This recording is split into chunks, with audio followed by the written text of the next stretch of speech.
تو حج کریں اور عبد المطلب کا بیٹا بیت اللہ سے روک دیا جائے۔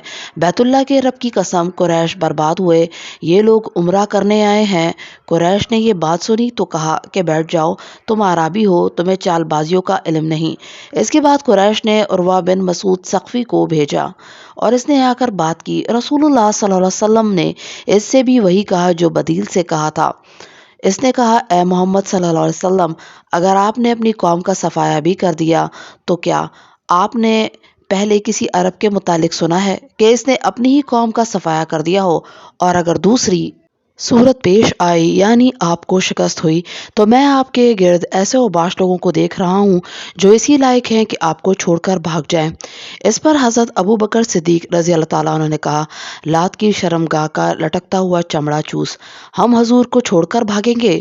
عروہ ابو بکر رضی اللہ تعالیٰ عنہ کا جواب نہ دے سکا کیونکہ ابو بکر نے اس پر کوئی احسان کیا تھا۔ عروہ بات کرتے کرتے نبی کریم صلی اللہ علیہ وسلم کی داڑھی پکڑ لیتا۔ مغیرہ بن شعبہ رضی اللہ تعالیٰ عنہ اس کے ہاتھ پر تلوار کا دستہ مار کر کہتے، اپنا ہاتھ رسول اللہ صلی اللہ علیہ وسلم کی داڑھی سے پرے رکھ۔ عروہ نے کہا، او غدار، کیا میں تیری غداری کے سلسلے میں دوڑ دھوپ نہیں کر رہا ہوں؟ مغیرہ بن شعبہ رضی اللہ تعالیٰ عنہ عروہ کے بھتیجے تھے، کچھ لوگوں کو قتل کر کے ان کا مال لے لیا تھا اور آ کر مسلمان ہو گئے تھے۔ رسول اللہ صلی اللہ علیہ وسلم نے ان کا اسلام قبول کر لیا تھا لیکن مال سے برات اختیار کی تھی۔ عروہ بن مسعود اسی سلسلے میں بھاگ دوڑ کر رہا تھا اور ان کی غداری سے اس نے اسی واقعے کی طرف اشارہ کیا تھا۔ اس موقع پر عروہ نے صحابہ کرام رضی اللہ تعالیٰ عنہ کی طرف سے نبی کریم صلی اللہ علیہ وسلم کی تعظیم کا جو منظر دیکھا تو واپس جا کر قریش سے کہنے لگا، اے قوم، واللہ میں کیسر و کسریٰ اور نجاشی جیسے بادشاہوں کے پاس جا چکا ہوں، واللہ میں نے کسی بادشاہ کو نہیں دیکھا کہ اس کے ساتھی اس کی اتنی تعظیم کرتے ہوں جتنی محمد صلی اللہ علیہ وسلم کے ساتھی محمد صلی اللہ علیہ وسلم کی تعظیم کرتے ہیں۔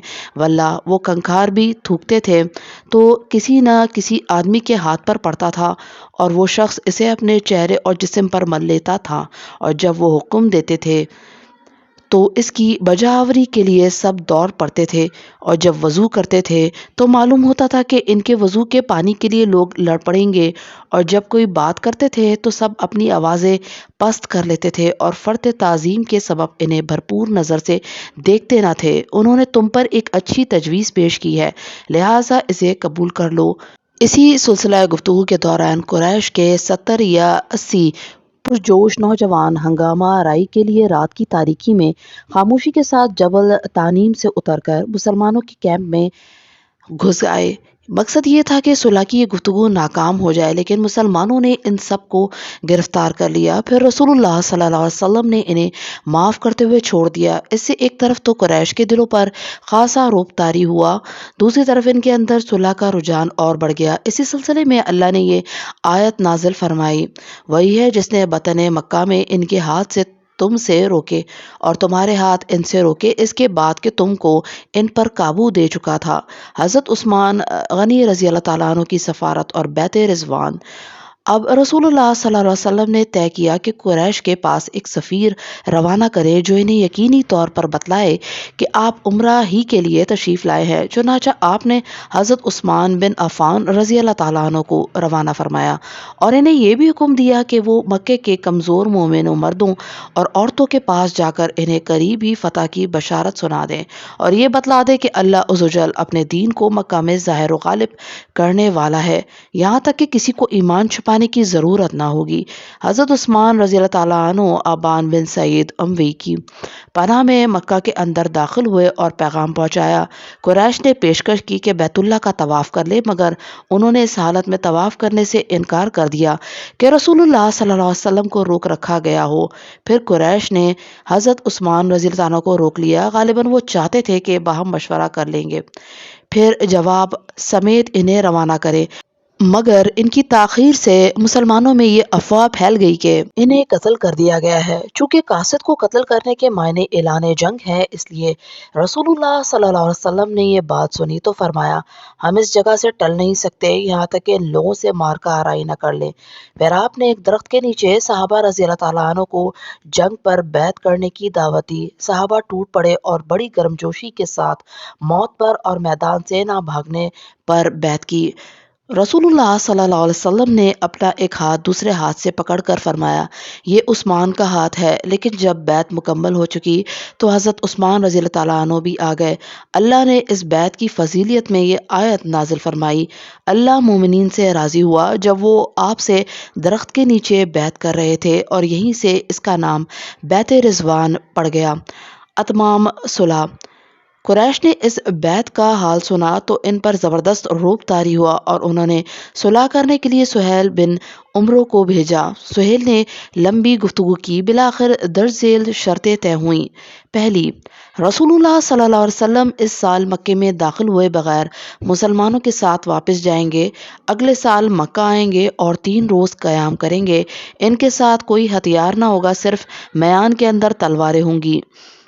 دوسرا، فریقین میں 10 سال کے لیے جنگ بند رہے گی۔ تیسرا، جو محمد صلی اللہ علیہ وسلم کے عہد میں داخل ہونا چاہے داخل ہو سکتا ہے، اور جو قریش کے عہد میں داخل ہونا چاہے داخل ہو سکتا ہے۔ چوتھا، قریش کا جو آدمی مسلمانوں کی پناہ میں جائے گا مسلمان اسے قریش کے حوالے کر دیں گے، لیکن مسلمانوں کا جو آدمی قریش کی پناہ میں آئے گا قریش اسے واپس نہ کریں گے۔ اس کے بعد آپ نے حضرت علی رضی اللہ تعالیٰ عنہ کو بلایا اور املا کرایا کہ بسم اللہ الرحمن الرحیم لکھیں۔ سہیل نے کہا ہم نہیں جانتے رحمان کیا ہے، آپ بسمک اللہم لکھیں۔ رسول اللہ صلی اللہ علیہ وسلم نے انہیں یہی لکھنے کا حکم دیا۔ پھر آپ صلی اللہ علیہ وسلم نے املا کرایا کہ یہ وہ بات ہے جس پر محمد رسول اللہ صلی اللہ علیہ وسلم نے مصالحت کی۔ اس پر سہیل نے کہا اگر ہم جانتے کہ آپ اللہ کے رسول ہیں تو پھر ہم نہ تو آپ کو بیت اللہ سے روکتے اور نہ آپ سے جنگ کرتے، لیکن آپ محمد بن عبداللہ لکھوائیں۔ آپ نے فرمایا میں اللہ کا رسول ہوں اگرچہ تم لوگ جھٹلاؤ۔ پھر حضرت علی رضی اللہ تعالیٰ عنہ کو حکم دیا کہ اسے مٹا کر محمد بن عبداللہ لکھیں، لیکن حضرت علی رضی اللہ تعالیٰ عنہ نے مٹانا گوارا نہ کیا، لہٰذا رسول اللہ صلی اللہ علیہ وسلم نے خود اپنے دست مبارک سے مٹایا۔ پھر پوری دستاویز کے 2 نسخے لکھے گئے، ایک نسخہ قریش کے لیے اور ایک نسخہ مسلمانوں کے لیے۔ ابو جندل کا قضیہ۔ صلح نامہ ابھی لکھا ہی جا رہا تھا کہ قریش کے نمائندے سہیل بن عمرو کے صاحبزادے ابو جندل بیڑیاں گھسیٹتے ہوئے پہنچے۔ سہیل نے ان کی واپسی کا مطالبہ کیا۔ نبی کریم صلی اللہ علیہ وسلم نے فرمایا ابھی نوشتہ مکمل نہیں ہوا ہے۔ سہیل نے کہا تب میں آپ سے صلح ہی نہیں کرتا۔ آپ نے فرمایا اچھا تم اس کو میری خاطر چھوڑ دو۔ اس نے کہا یہ بھی نہیں ہو سکتا۔ پھر سہیل نے ابو جندل کو مارا۔ ابو جندل نے چیخ کر کہا مسلمانوں کیا میں مشرکین کی طرف واپس کیا جاؤں گا کہ وہ مجھے میرے دین سے فتنے میں ڈالیں؟ رسول اللہ صلی اللہ علیہ وسلم نے فرمایا صبر کرو اور باعث ثواب سمجھو، اللہ تمہارے لیے اور تمہارے علاوہ جو دوسرے کمزور مسلمان ہیں ان سب کے لیے کشادگی اور پناہ کی جگہ بنائے گا۔ حضرت عمر بن خطاب رضی اللہ تعالیٰ عنہ نے ابو جندل کو بھڑکایا کہ وہ اپنے باپ سہیل کو قتل کر دے، مگر انہوں نے ایسا نہ کیا۔ عمرے سے دستبرداری اور صلح پر مسلمانوں کا غم۔ رسول اللہ صلی اللہ علیہ وسلم معاہدہ صلح لکھوا کر فارغ ہو چکے تو صحابہ رضی اللہ تعالیٰ عنہ سے فرمایا اٹھو اور اپنے اپنے جانور قربان کر دو، مگر کوئی نہ اٹھا، حتیٰ کہ آپ صلی اللہ علیہ وسلم نے یہ بات 3 بار کہی مگر کوئی نہ اٹھا۔ تو آپ ام سلمہ رضی اللہ تعالیٰ عنہ کے پاس گئے اور ان سے اس کا ذکر کیا۔ انہوں نے مشورہ دیا کہ آپ اٹھ کر اپنا جانور ذبح کر دیں اور اپنا سر منڈوا لیں اور کسی سے کوئی بات نہ کریں۔ آپ نے یہی کیا اور مشرکین کو جلانے بھنانے کے لیے ابو جہل کا ایک اونٹ بھی ذبح کیا جس کی ناک میں چاندی کا ایک حلقہ تھا۔ آپ کو دیکھ کر صحابہ رضی اللہ تعالیٰ عنہ نے بھی اپنے اپنے جانور ذبح کر دیے اور اپنے سر منڈا لیے، مگر غم کے سبب ان کی کیفیت یہ تھی کہ لگتا تھا ایک دوسرے کو قتل کر دیں گے۔ اس موقع پر گائے اور اونٹ 7 آدمیوں کی طرف سے ذبح کیے گئے۔ صحابہ کرام رضی اللہ تعالیٰ عنہ کے غم کی 2 وجہ تھیں، ایک یہ کہ وہ عمرہ کیے بغیر واپس ہو رہے تھے، دوسری یہ کہ فریقین حرمین میں برابری نہ تھی، کیونکہ طے یہ ہوا تھا کہ مسلمانوں کے پاس کوئی آئے تو اسے مسلمان واپس کر دیں گے، لیکن قریش کے پاس کوئی جائے تو اسے قریش واپس نہ کریں گے۔ رسول اللہ صلی اللہ علیہ وسلم نے انہیں پہلی وجہ کے متعلق مطمئن کیا کہ وہ اگلے سال عمرہ کریں گے، لہٰذا خواب سچا ہے اور صلح کی اس دفعہ میں مسلمانوں کے جذبات کی رعایت کی گئی ہے۔ اور دوسری وجہ کے متعلق یہ کہہ کر مطمئن کیا کہ ہمارا جو آدمی ان کے پاس چلا گیا اللہ نے اسے دور کر دیا، اور ان کا جو آدمی ہمارے پاس آئے گا اللہ اس کے لیے کشادگی اور پناہ کی جگہ بنائے گا۔ آپ کی یہ بات بہت دور اندیشی پر مبنی تھی، کیونکہ مسلمانوں کی ایک جماعت ابھی تک حبشہ میں تھی اور ان پر صلح لاگو نہیں ہوتی تھی، لہٰذا مکہ کے قیدیوں کے لیے ان کے پاس پناہ لینی ممکن تھی، لیکن بظاہر صلح بہرحال قریش کے حق میں تھی، اس لیے مسلمانوں کے احساسات پر اس کا گہرا اثر تھا، یہاں تک کہ حضرت عمر بن خطاب رضی اللہ تعالیٰ عنہ نے خدمت نبوی میں آ کر کہا، اے اللہ کے رسول، کیا ہم لوگ حق پر ہیں اور وہ لوگ باطل پر نہیں؟ آپ نے فرمایا کیوں نہیں؟ انہوں نے کہا، کیا ہمارے مقتولین جنت میں اور ان کے مقتولین جہنم میں نہیں؟ آپ صلی اللہ علیہ وسلم نے فرمایا کیوں نہیں؟ انہوں نے کہا، تو پھر ہم کیوں اپنے دین کے بارے میں دباؤ قبول کریں اور ایسی حالت میں پلٹے کہ ابھی اللہ نے ہمارے اور ان کے درمیان فیصلہ نہیں کیا ہے؟ آپ نے فرمایا، خطاب کے صاحبزادے، میں اللہ کا رسول ہوں، اس کی نافرمانی نہیں کر سکتا، وہ میری مدد کرے گا اور مجھے ضائع نہ کرے گا۔ اس کے بعد حضرت عمر رضی اللہ تعالیٰ عنہ غصے سے بھرے ہوئے حضرت ابو بکر صدیق رضی اللہ تعالیٰ عنہ کے پاس آئے اور ان سے بھی وہی کہا جو نبی کریم صلی اللہ علیہ وسلم سے کہا تھا، اور انہوں نے بھی وہی جواب دیا جو رسول اللہ صلی اللہ علیہ وسلم نے دیا تھا۔ پھر حضرت عمر سے مزید کہا کہ آپ صلی اللہ علیہ وسلم کی رکاب تھامے رہو یہاں تک کہ تمہاری موت آ جائے، کیونکہ واللہ آپ حق پر ہے۔ اس کے بعد اللہ تعالیٰ نے انا فتحنا لک فتحا مبینا کی آیت نازل کی، جس میں اس صلح کو فتح مبین قرار دیا گیا ہے، اور رسول اللہ صلی اللہ علیہ وسلم نے حضرت عمر رضی اللہ تعالیٰ عنہ کو بلایا اور پڑھ کر سنایا۔ وہ کہنے لگے، یا رسول اللہ صلی اللہ علیہ وسلم، یہ فتح ہے؟ آپ نے فرمایا ہاں۔ اس سے ان کے دل کو سکون ہو گیا اور وہ واپس چلے گئے۔ بعد میں حضرت عمر رضی اللہ تعالیٰ عنہ کو اپنی اس تقصیر پر سخت ندامت ہوئی، اور اس کی تلافی کے لیے انہوں نے بہت سے اعمال کیے، برابر صدقہ و خیرات کیا، روزے رکھے، نماز پڑھی اور غلام آزاد کیے، یہاں تک کہ خیر کی امید بندھی۔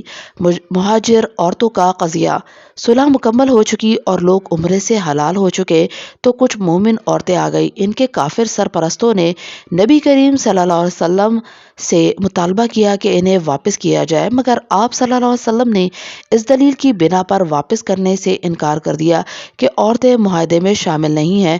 ادھر اللہ نے یہ حکم نازل فرمایا، اے اہل ایمان، جب تمہارے پاس مومن عورتیں ہجرت کر کے آئیں تو ان کا امتحان لو، اللہ ان کی ایمان کو بہتر جانتا ہے، پس اگر انہیں مومن نہ جانو تو کفار کی طرف نہ پلٹاؤ، نہ وہ کفار کے لیے حلال ہے نہ کفار ان کے لیے حلال ہے، البتہ ان کے کافر شوہروں نے جو مہر ان کو دیے تھے اسے واپس دے دو، اور پھر تم پر کوئی حرج نہیں کہ ان سے نکاح کر لو، جبکہ انہیں ان کے مہر ادا کرو، اور کافر عورتوں کو اپنے نکاح میں نہ رکھو۔ یوں ایمان والی عورتوں کو کفار پر اور کافر عورتوں کو مومنین پر حرام کر دیا گیا۔ اس کے بعد رسول اللہ صلی اللہ علیہ وسلم ہجرت کر کے آنے والی عورتوں کا امتحان اس آیت کی روشنی میں لیتے، اے نبی، جب تمہارے پاس مومن عورتیں آئیں اور اس بات پر بیعت کریں کہ وہ اللہ کے ساتھ کسی چیز کو شریک نہ کریں گی، چوری نہ کریں گی، زنا نہ کریں گی، اپنی اولاد کو قتل نہ کریں گی، اپنے ہاتھ پاؤں کے درمیان سے کوئی بہتان گڑھ کر نہ لائیں گی، اور کسی معروف بات میں تمہاری نافرمانی نہ کریں گی، تو ان سے بیعت لے لو اور ان کے لیے اللہ سے مغفرت کی دعا کرو، یقیناً اللہ غفور الرحیم ہے۔ چنانچہ جو عورت ان شرائط کا اقرار کرتی، اس سے آپ فرماتے کہ میں نے تم سے بیعت کر لی، صرف زبان سے کہتے، مصافحہ نہ فرماتے اور پھر اسے کفار کو واپس نہ کرتے۔ نیز مسلمانوں نے اپنی کافرہ بیویوں کو طلاق دے دی اور مسلمان عورتوں کو ان کے کافر شوہروں سے علیحدہ کر لیا۔ مسلمانوں کے معاہدے میں بنو خزاعہ کی شرکت، بنو خزاعہ نے پسند کیا کہ وہ اس معاہدے میں رسول اللہ صلی اللہ علیہ وسلم کے ساتھ رہیں گے، چنانچہ وہ آپ کے عہد میں داخل ہو گئے۔ یہ لوگ زمانہ جاہلیت سے بنو ہاشم کے حلیف چلے آ رہے تھے، جبکہ ان کے حریف بنو بکر قریش کے عہد میں داخل ہو گئے اور وہی فتح مکہ کا سبب بنے، جیسے کہ آگے آ رہا ہے۔ کمزور مسلمانوں کے قضیے کا حال۔ رہے وہ مسلمان جو مکے میں تعذیب کا شکار تھے تو ان میں سے ابو بصیر نامی ایک صاحب چھوٹ کر مدینے بھاگ آئے۔ قریش نے ان کی واپسی کے لیے نبی کریم صلی اللہ علیہ وسلم کے پاس 2 آدمی بھیجے۔ آپ صلی اللہ علیہ وسلم نے انہیں واپس کر دیا۔ ذوالحلیفہ پہنچ کر ابو بصیر نے ایک کو قتل کر دیا اور دوسرا بھاگ کر سیدھا نبی کریم صلی اللہ علیہ وسلم کے پاس آیا اور کہنے لگا، میرا ساتھی قتل کر دیا گیا اور بس میں بھی قتل ہی کیا جانے والا ہوں۔ اتنے میں ابو بصیر آ گئے۔ نبی کریم صلی اللہ علیہ وسلم نے ڈانٹا تو سمجھ گئے کہ پھر واپس کیا جاؤں گا، لہٰذا وہ ساحل سمندر پر جا رہے۔ ادھر ابو جندل بھی چھوٹ کر ابو بصیر سے آن ملے۔ اس کے بعد قریش کا جو آدمی بھی اسلام لا کر بھاگتا وہ ابو بصیر سے جا ملتا، یہاں تک کہ ان کی ایک جماعت اکٹھا ہو گئی۔ اس کے بعد قریش کا جو قافلہ بھی ملک شام جاتا، اس سے یہ لوگ ضرور چھیڑ چھاڑ کرتے، اس پر حملے کرتے اور اس کا مال چھین لیتے۔ اس سے تنگ آ کر قریش نے نبی کریم صلی اللہ علیہ وسلم کو اللہ کا اور قرابت کا واسطہ دیا کہ انہیں مدینہ بلا لیں، اب جو بھی آپ کے پاس آئے گا محفوظ رہے گا۔ چنانچہ آپ نے انہیں مدینہ بلا بھیجا، وہ آ گئے اور مشکل حل ہو گئی۔ صلح کا اثر۔ اسلامی دعوت کی رفتار پر اس صلح کا بڑا اثر ہوا۔ مسلمانوں کو عام عرب سے ملنے اور انہیں اللہ کی دعوت دینے کا موقع ملا، چنانچہ لوگ بکثرت اسلام میں داخل ہوئے اور صرف 2 سال میں مسلمانوں کی تعداد اتنی ہو گئی کہ 19 برسوں میں نہیں ہوئی تھی۔ ماشاءاللہ۔ اکابرین قریش، جو قریش کا نچوڑ اور عطر تھے، یعنی عمرو بن عاص، خالد بن ولید اور عثمان بن طلحہ، اپنی رغبت اور مرضی سے لا الہ الا اللہ محمد الرسول اللہ کی شہادت دیتے ہوئے خدمت نبی میں حاضر ہوئے، اسلام پر بیعت کی اور اس کی راہ میں جان و مال اور صلاحیت و قدرت سب کچھ صرف کرنے کا وعدہ کر لیا۔